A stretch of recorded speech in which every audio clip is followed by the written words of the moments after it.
Eternatus Vmax has some strengths and weaknesses, but the strengths generally outweigh the weakness, so that's basically why Eternatus is probably poised to be the best deck in the format when it drops in Darkness Ablaze in approximately 3 or 4 weeks' time. So, you know, it's coming, guys. You can't ignore it. So the strengths are: it has a mammoth HP, it has amazing setup, it's got only 2 energy required to use its main attack. Zigzagoon can push you into 1-hit KO territory, and you can basically just 1-hit KO anything weak to dark, which is pretty big since Dragonpult Vmax is currently, I would say, the best deck in the format, really, played correctly. But 1-hit KO anything, so Dragonpult Vmax is going down. I think Dragonpult Vmax will fall off the page, really, when this comes out, so we'll have to see about that. Zigzagoon can also help you just bump up the damage counters. I know I'm going backwards here, but you only need 2 energy, which is a major plus side of this deck. I don't think Crushing Hammer builds are too popular now because people just favor consistency over coin flips. It has amazing setup, and you know, you're very hard to KO. You have the joint highest HP in the game, so that's kind of pretty big. The weaknesses are Sanaconda can one-shot, but Sanaconda has yet to prove itself to be a very consistent deck, although I think with the correct build, Sanaconda could be great. Crobat is a boss liability. Crobat, I think, only has about 170 HP, so you know, your opponent could just play a boss's order and then, you know, boom, a few prizes. Hammers can be a problem, as I said before, and your 3 prize reliant in the early game E, the little E down there.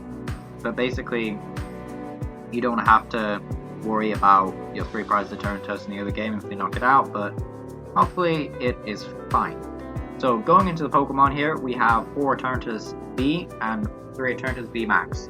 Something worth noting about the Eternatus V is the Power Excel is really nice attack, 30 damage, and you may attach 1 Dark Energy from your hand to one of your bench Pokemon. So this is really nice. It just means if we have a Dark Energy in hand, two Dark Energy in hand, sorry, we have to go second, we can use Power Excel to accelerate an energy to Eternatus Vmax on the bench.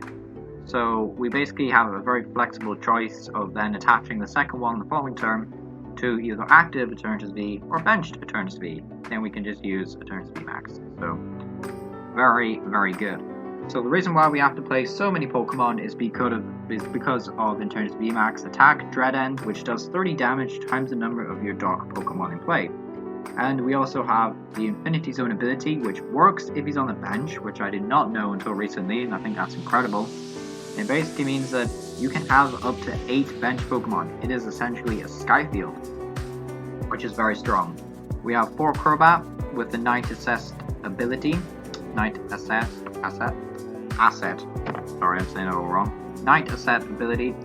That is basically going to say we can put them on the bench and we can draw until we have 6 cards in our hand, because Infinity Zone, in order for it to work, we can't play Dedenne, we can't play Jirachi, so we have to use Crobat V.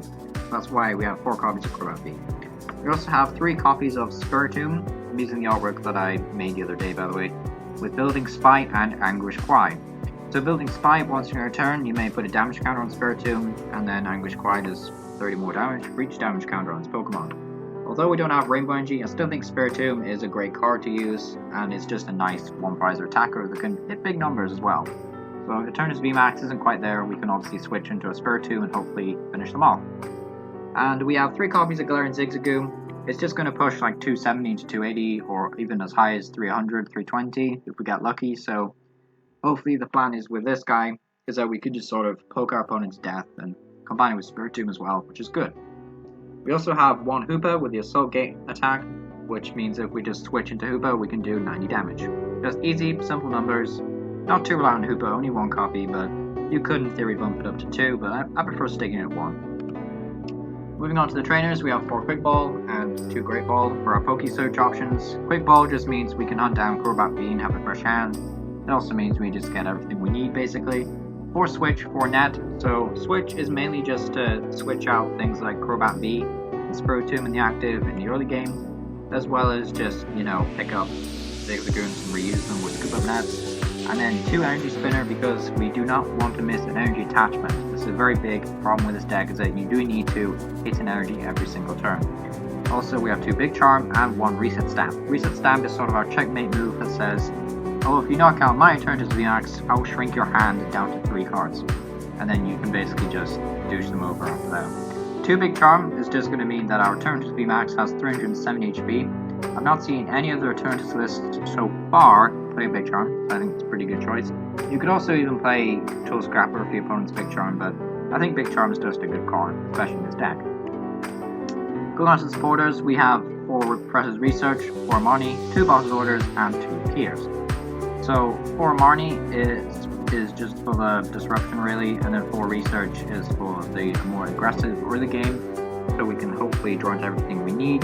2 Peers is also a nice setup card, letting us search our deck for dark Pokemon, i.e. Crobat or Eternatus, and Dark Energy. So, you know, that combo is very well with the Power Excel attack in the early game. It also means we can get Spiritomb and a Dark Energy, Hooper and a Dark Energy, you know, it's just a very fun card to play. And 2 Boss's Order for those all-in Fortunate Gusts. Then for energy, we have 2 high Darkness Energy, meaning we have 3 retreat cost on that particular card. We have 7 regular Dark Energy and 2 Capture Energy. So you'll notice in here there's not one single stadium, but we're just going for maximum consistency and hoping we can just pull everything off and do it as quickly as possible. And that's pretty much all I have to say about this deck. There is some options you could play.